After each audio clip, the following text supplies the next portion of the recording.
என் உயிரினும் மேலான அன்பு உடன்பிறப்புகளே, தமிழர்களே, நீங்கள் என்னை கடலில் தூக்கி எறிந்தாலும் கட்டுமரமாகத்தான் நடப்பேன். அதில் ஏறி நீங்கள் பயணம் செய்யலாம், கவிழ்ந்து விட மாட்டேன்.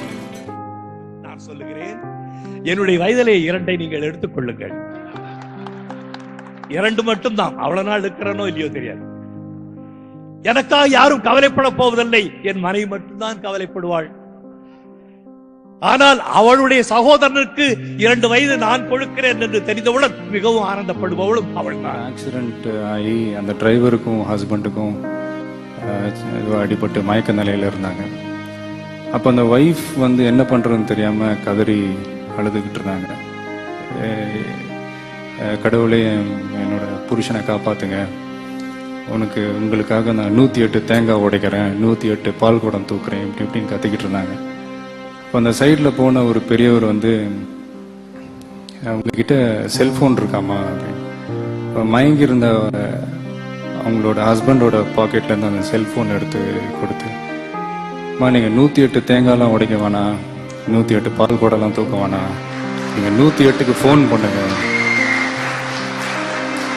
அப்படின்னு சொல்லி 10 நிமிஷத்தில் ஆம்புலன்ஸ் இந்த கலைஞர் காப்பீட்டு திட்டம் மூலயமா அந்த family, husband and wife and driver எல்லாருமே சிகிச்சை பெற்று இன்னைக்கு சந்தோஷமாக இருக்கிறாங்க. 88 இயர்ஸில் இந்த 108 இந்த திட்டத்தை கொண்டு வந்தவங்களை எங்களால் லைஃப்பில் மறக்க முடியாது ஐயா. நீங்கள் 108 வயசு வரைக்கும் வாழணும்னு நான் ஆசைப்படுறேன்.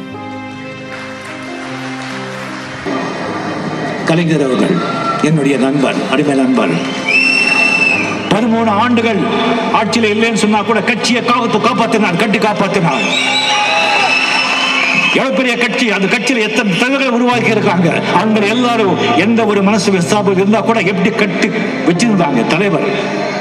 இடத்துல உயிரை பிச்சை கேட்டு எடுத்து போயிருப்பாங்க. எப்பொழுது அந்த பிச்சையை கொடுத்தாராம்? தமிழுக்காக, தமிழ் புலவருக்காக அந்த பிச்சையை கொடுத்தார், உயிரையே கொடுத்தார் என்றால், அப்படி உயிரை கொடுக்கிற ஒரு காலம் வரை நேரத்திலே கொடுப்பேனே அல்லாமல் வேறு யாருக்கும் தரமாட்டேன். அந்த உயிர் நிச்சயமாக நீங்கள் எண்ணுகிறபடி 100 ஆண்டுக்கு மேலும் இருக்கும்.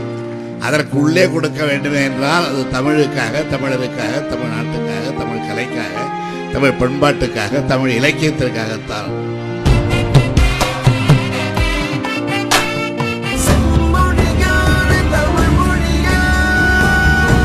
எல்லோரும் ஸ்டாலின் அழுதுகிட்டு போகிறோம்.